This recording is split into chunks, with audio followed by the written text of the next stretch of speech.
जो next chapter है तुम लोगों का थर्ड चैप्टर, वो है classification of element and periodicity. Classification of element and periodicity. अब ध्यान से सुनना। क्लासिफिकेशन ऑफ एलिमेंट, सबसे पहले तो उसकी जरूरत हमें क्यों पड़ी, रुका हुआ है, चल कोई बात नहीं, नेट नहीं सही से पकड़ रहा होगा। क्लासिफिकेशन ऑफ एलिमेंट की जरूरत पड़ी क्यों, सबसे पहले तो ये देख लिया जाए ना। क्लासिफिकेशन का मतलब क्या होता है? बंटवारा करना, बांटना, क्लासिफाई करना, किसी चीज को बांट देना, ये होता है हमारा क्लासिफिकेशन। ठीक, अब हम किसी चीज को बांटते क्यों हैं? ताकि किसी चीज की स्टडी और बेटर तरीके से की जा सके। अपनी सुविधा के लिए ही चीजों को क्या किया जाता है, बांटा जाता है। जैसे इसमें सब तो नहीं, लेकिन एक आध बच्चे जरूर ऐसे होंगे जो प्राइमरी स्कूल में पढ़े होंगे। कोई है ऐसा? नहीं पढ़ा है, ठीक है। प्राइमरी स्कूल में क्या होता है कि 2 कमरे होते हैं, 60-70 बच्चे हैं, 1 से लेकर 5 तक सब उसी में बैठ करके पढ़ रहे होते हैं।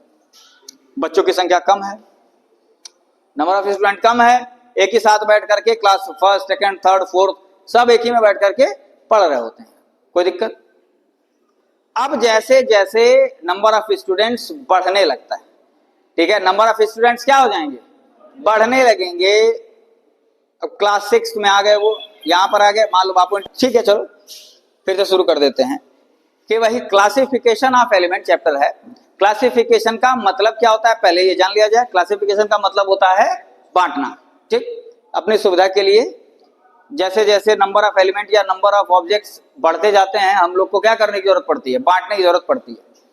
अब क्लास 6 में आ गए, यहाँ मान लो बापू इंटर कॉलेज, अब क्लास 6 में आ गए, ज्यादा बच्चे हो गए, 200 बच्चे क्लास 6 में एक ही क्लास में हो गए, तो अब 2 सेक्शन में बांट दिया गया। अब 200 बच्चों को एक साथ पढ़ाना मुश्किल है कि नहीं? ठीक, अच्छा, बांटने से भी ज्यादा जरूरी होता है बांटने का बेसिस, आधार। किस आधार पर बांट रहे हैं? क्लास 6 में जब बच्चा एडमिशन लेता है तो किस आधार पर उनको क्लासिफाई किया जाता है? उनको क्लासिफाई किया जाता है कि पहले आ गए बच्चे, वो पहले एडमिशन पा गए, ए सेक्शन में चले गए, जो बाद में आए वो बी सेक्शन में चले गए। मतलब पहले आओ पहले पाओ, पहले एडमिशन लो सेक्शन ए में, बाद में एडमिशन लोगे सेक्शन बी में। ये आधार हो गया उन बच्चों को बांटने का। कोई दिक्कत?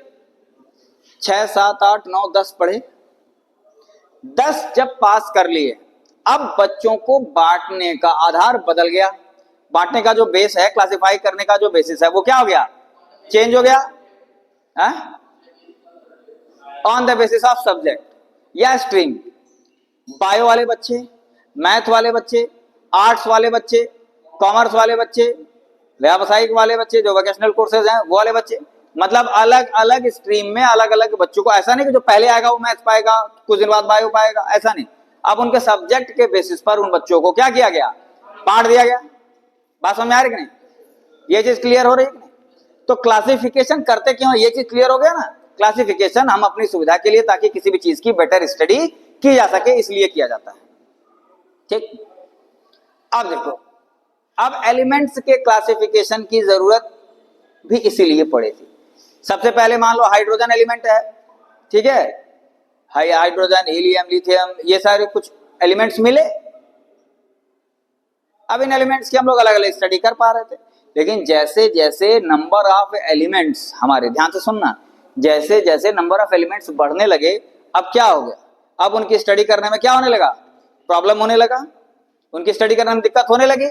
तो अब क्या किया गया कि ऐसा किया जाए कि अब एलिमेंट्स को बांट दिया जाए, एक जैसे एलिमेंट्स को एक जगह रखा जाए, एक जैसे एलिमेंट्स को एक जगह, मतलब उनकी प्रॉपर्टी के बेसिस पर उनको क्लासिफाई करने की जरूरत हमें अब आन पड़ी। ठीक है, तो सबसे पहला जो क्लासिफिकेशन जो तुम्हारे सिलेबस में है, सबसे पहला क्लासिफिकेशन हमारा हुआ, डॉबेरेनियर ने किया, जिसको क्लास 10th में तुम लोग पढ़ चुके हो। ठीक है, डॉबेरेनियर ने अपना एक ट्रायड बनाया। अच्छा, व्हाट इज ट्रायड? ट्रायड क्या होता है, क्या होता है ट्रायड, कोई बता सकता है? ट्रायड क्या होता है, जानते हो?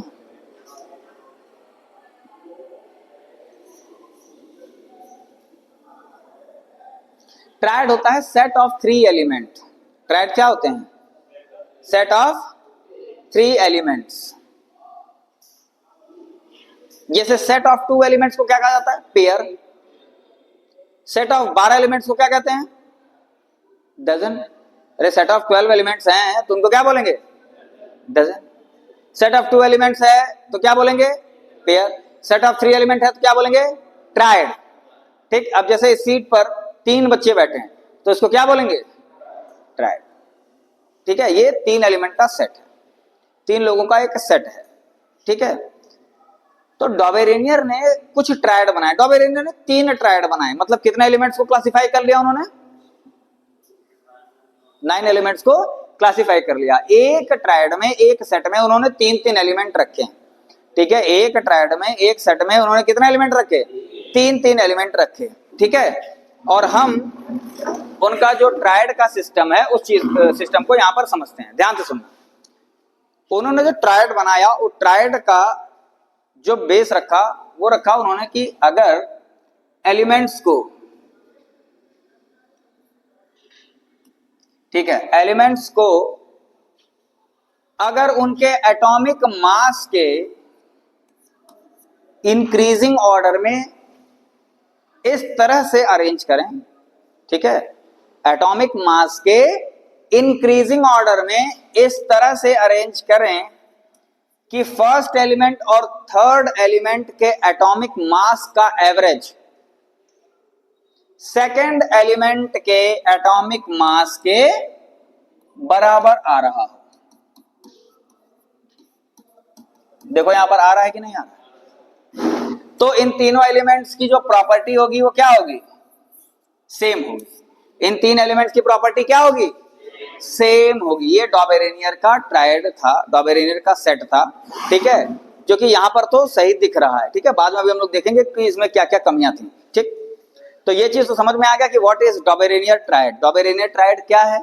डॉबेरेनियर ट्रायड सेट ऑफ 3 एलिमेंट्स है। ठीक है, डॉबेरेनियर ने अपना एक ट्रायड का लॉ दिया। उन्होंने कहा कि if we arrange 3 elements in increasing order of their atomic masses and the average of atomic masses of first and third element is equal to the atomic mass of second element, then the properties of all 3 elements will be same. ठीक, एक बार फिर से हिंदी में बता देते हैं, फिर से अंग्रेजी में बता देते हैं, फिर पूछ लेते हैं। बात समझ में आ रही कि नहीं? ठीक है, ध्यान से सुनना। डॉबेरेनियर ट्रायड क्या है? डॉबेरेनियर ने कहा कि अगर हम 3 एलिमेंट्स को इस तरह से अरेंज करें, एटॉमिक मास के इंक्रीजिंग ऑर्डर में इस तरह से अरेंज करें कि पहले और तीसरे एलिमेंट के एटॉमिक मास का एवरेज दूसरे एलिमेंट के एटॉमिक मास के बराबर आ रहा है, तो उन तीनों एलिमेंट्स की जो प्रॉपर्टी होगी वो सेम होगी। तीनों एलिमेंट्स की प्रॉपर्टी देख लो, लिथियम, सोडियम, पोटेशियम, इन तीनों की प्रॉपर्टी क्या है? सेम है। तीनों के तीनों अल्कली मेटल हैं। ठीक है, अल्कली मेटल पढ़े हो कि नहीं? नाम सुना अल्कली मेटल्स का ना? ठीक है, तो अल्कली मेटल्स हैं ये तीनों। ठीक है, तीनों बहुत ज्यादा केमिकली रिएक्टिव हैं। लिथियम थोड़ा सा कम है, लेकिन सोडियम पोटेशियम बहुत ज्यादा केमिकली रिएक्टिव हैं। तीनों के आउटर मोस्ट शेल में एक एक इलेक्ट्रॉन होते हैं, मतलब तीनों की जो प्रॉपर्टीज हैं वो क्या है? सेम है। ये चीज क्लियर हो गया कि नहीं? इतना समझ में आ रहा है ना? ठीक, तो अब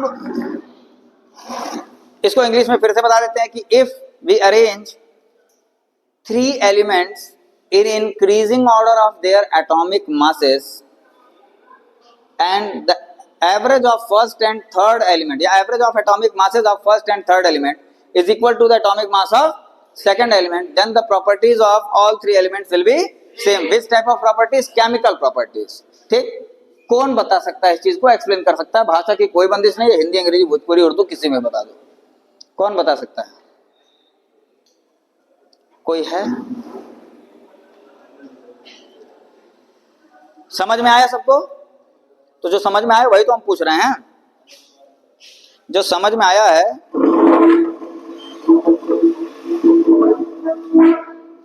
जो समझ में आया है वही तो पूछा जा रहा है। कौन सा बहुत खतरनाक चीज पूछ दी हम?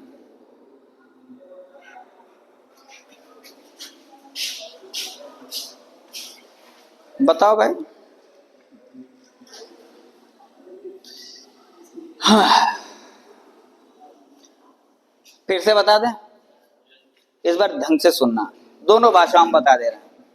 ठीक है, कि अगर डॉबेरेनियर ट्रायड के हिसाब से अगर हम एलिमेंट्स को उनके एटॉमिक मास के इंक्रीजिंग ऑर्डर में इस तरह से अरेंज करें कि पहले एलिमेंट और तीसरे एलिमेंट के एटॉमिक मास का एवरेज दूसरे एलिमेंट के एटॉमिक मास के इक्वल आ रहा हो,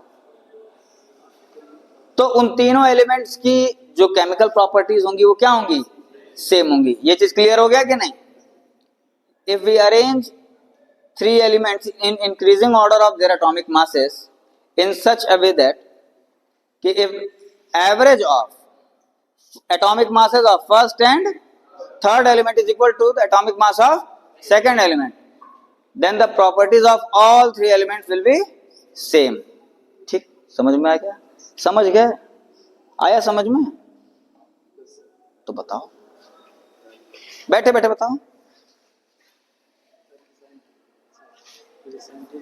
हाँ, डॉबेरेनियर थे, चलो ठीक है। हाँ, उन्होंने बताया कि जो एटॉमिक मास होता है वो पहले और दूसरे को मिला करके, मतलब पहले और दूसरे के मास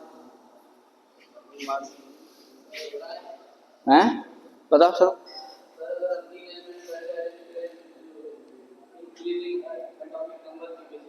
नंबर नहीं, एटॉमिक मास, पहला और तीसरे का, पहले और तीसरे के एटॉमिक मास का एवरेज। बताओ, मुस्कुरा रहे बताओ, उसमें बहुत कमी निकल रहे तो मुस्कुरा रहे बताओ। ये पहले और तीसरे कौन बता पाएगा? सामने लिखा हुआ हट गया ये तो, चलो कोई बात नहीं, वापस ला दे रहे हैं।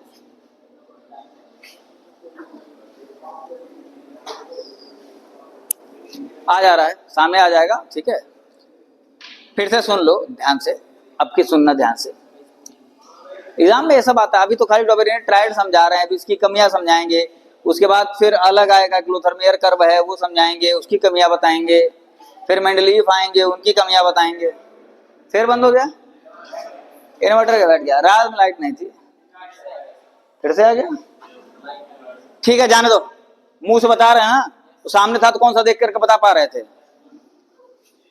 ठीक है, डॉबेरेनियर ने कहा कि अगर हम तीन एलिमेंट्स को उनके एटॉमिक मास के इंक्रीजिंग ऑर्डर में इस तरह से अरेंज करें कि पहले और तीसरे एलिमेंट के एटॉमिक मास का जो एवरेज है वो दूसरे एलिमेंट के एटॉमिक मास के बराबर आ जाए, तो तीनों एलिमेंट्स की प्रॉपर्टीज क्या होंगी? सेम होंगी। बताओ। पहले और तीसरे एटॉमिक मास है उसका। अच्छा, बोलते हो तो खुद नहीं सोचते हो क्या बोल रहे हैं, उल्टा सीधा जो मन में आता है बोल देते हो। बता।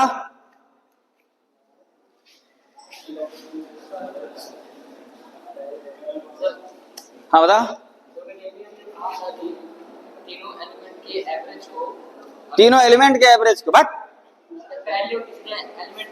एटॉमिक मास के एवरेज को इस तरह से अरेंज करेंगे। एटॉमिक मास के एवरेज को अरेंज करोगे? अरे सुनते नहीं हो तुम लोग जो बोल रहे हैं, तो ये तो हम नहीं बोले थे, तब किसी और से सुने होगे। सुनो ध्यान से, फिर से बता रहे हैं और इस बार आखिरी बार बता रहे हैं, इसके बाद हम आगे बढ़ जाएंगे अब, ठीक है, क्योंकि मेरा काम हो गया, मैंने अपना ये तारा लिया, जितना मिलता है उसके हिसाब से बता दिया। अब तुम लोग जितना देते हो उस हिसाब से नहीं ग्रैस्प कर पा रहे हो, ठीक है।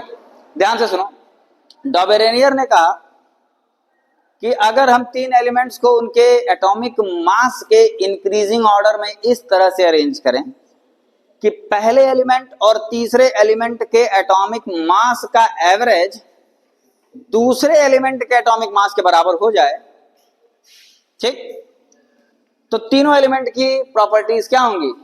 सेम होंगी, ठीक है। नहीं, अब हम रिस्क लेंगे ही नहीं ना, बताओगे? ये क्या हो रहा है? चालू होकर अब चलने दो उसके से। तो अब उन्होंने टोटल 3 ट्रायड बनाए, एक इसका बनाया, एक अल्कलाइन अर्थ मेटल का बनाया और एक हैलोजन ग्रुप का बनाया था। टोटल 9 एलिमेंट्स को उन्होंने क्लासिफाई किया था, ठीक। अब इसकी कमियां देख ली जाए, डॉबेरेनियर के ट्रायड की क्या क्या कमियां थी, कोई एक कमी बताओ उसकी ट्रायड की। पहली तो कमी थी वो ये थी कि वो 9 ही एलिमेंट को क्लासिफाई कर पा रहे थे। ये बहुत ज्यादा तो था नहीं भाई, नंबर ऑफ एलिमेंट्स और ज्यादा हो रहे थे, 9 ही एलिमेंट्स को क्लासिफाई कर पा रहे थे। दूसरा ये था कमी कि जो एटॉमिक मास का जो एवरेज था वो सिर्फ और सिर्फ एक ट्रायड में सही आ रहा था, बाकी सब में जो एवरेज था वो एग्जैक्टली इक्वल नहीं आ रहा था। बात समझ में आ रही कि नहीं? बाकी जितने ट्रायड थे उसमें जो एटॉमिक मास का जो एवरेज आ रहा था वो एग्जैक्टली इक्वल नहीं आ रहा था। ये चीज क्लियर है कि नहीं? ठीक, फिर देखते हैं नेक्स्ट कमी क्या थी। ये पूरा ही लॉजिकल कंसेप्ट था कि पहले तीसरे के एटॉमिक मास का एवरेज दूसरे के बराबर हो जाए तो सबकी केमिकल प्रॉपर्टी सेम होगी। इसमें कोई साइंस तो है नहीं, वो तो ऐसे ही तुक्केबाजी थी। 3 चीजें थी, ये लॉजिकल कंसेप्ट था, 9 ही एलिमेंट्स को क्लासिफाई कर पाए थे, लिमिटेड नंबर ऑफ एलिमेंट्स को क्लासिफाई कर पाए थे, और जो उनका ट्रायड था वो अपने ही बनाए गए लॉ को, अपने ही बनाए गए रूल को फॉलो नहीं कर पा रहे थे, क्योंकि जो एवरेज था वो एवरेज एग्जैक्टली इक्वल नहीं आ रहा था। वो एवरेज किसका किसका था बताओ? ट्रायड में लिथियम पोटेशियम का था, अच्छी बात है। पहले एलिमेंट और तीसरे एलिमेंट का था, ठीक है, पहले और तीसरे एलिमेंट के एटॉमिक मास का एवरेज था। तो डॉबेरेनिया ट्रायड क्लियर हो गया, समझ में आ गया? ठीक है, डॉबेरेनिया ट्रायड क्या था, इसकी कमियां बताओ। चलो कौन कमियां बताएगा? अभी बताए हैं ममता, 3 कमियां बताए हैं डॉबेरेनिया ट्रायड की, 2 कमियां बता दो उसमें से, बताओ जल्दी से।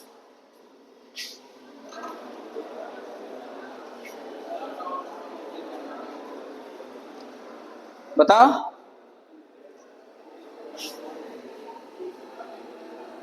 ममता नाम है, बताओ चलो। हाँ, और दूसरी कंपनी था सर कि एक ही टाइप का सर वो पहले और तीसरे एटॉमिक मास मतलब एवरेज जो है एग्जैक्टली एक ही का बस इक्वल आ रहा था, बाकी किसी का इक्वल नहीं आ रहा था, ठीक है। और तीसरा था इलॉजिकल कंसेप्ट था, ठीक है, ऐसा होता थोड़ा ना, इसमें कोई साइंस नहीं था, ठीक है, बैठ जाओ। डॉबेरेनियर ट्रायड के बाद अगला जो हमारा, यहां तक खुल रहा था, यहां तक भी अभी खुला है ना, ब्लैंक हो जा रहा था, चलो ठीक है। डॉबेरेनियर ट्रायड के बाद जो क्लासिफिकेशन हुआ वो हुआ Newland law of octave. Newland law of octave. अब इस चीज को देख लिया जाए, ठीक है। इन सबों से क्वेश्चन बहुत ज्यादा नहीं पूछे जाते हैं। क्वेश्चन या तो मेंडलीफ के पीरियोडिक टेबल से आएगा या फिर मॉडर्न पीरियोडिक टेबल से आएगा। समझ में आ रही बात कि नहीं? इसीलिए इसको हम लोग बहुत ज्यादा समय इसको नहीं देंगे, ठीक है। अब आ जाते हैं हम लोग न्यूलैंड लॉ ऑफ ऑक्टेव पर। न्यूलैंड लॉ ऑफ ऑक्टेव किसी को याद हो तो बताया जरा। न्यूलैंड लॉ ऑफ ऑक्टेव अभी जब बताएंगे तब याद आएगा। न्यूलैंड ने एक बात कही, उन्होंने क्या कहा? एक बात कही, वो बात क्या थी ध्यान से सुनना। फिर फोन कर रहा,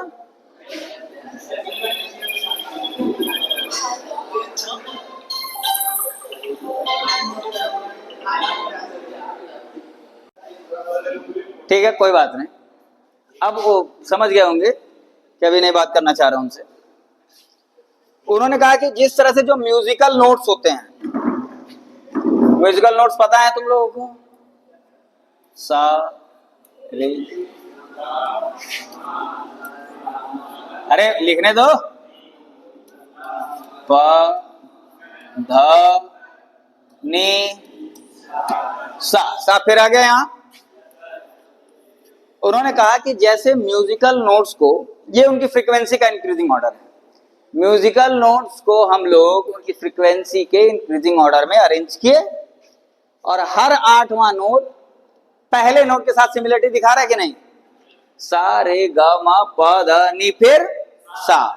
उसी तरह से अगर हम एलिमेंट्स को उनके एटॉमिक मास के इंक्रीजिंग ऑर्डर में अरेंज करें तो हर 8वां एलिमेंट फर्स्ट एलिमेंट के साथ सिमिलरिटी दिखाएगा, ठीक।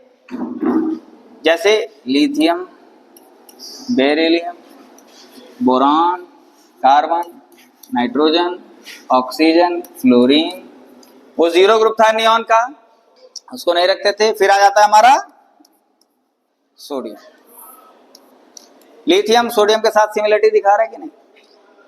ठीक है, सेम यही काम उन्होंने किया था। ठीक है, जैसे म्यूजिकल नोट्स में होता है कि अगर हम एलिमेंट्स को अगर जो म्यूजिकल नोट्स है उनको हम लोग उसकी फ्रीक्वेंसी के इंक्रीजिंग ऑर्डर में अरेंज करते हैं, तो सा रे ग म प ध नि फिर सा, 7 सुर होते हैं और 8वां सुर पहले सुर के साथ सिमिलरिटी दिखाता है।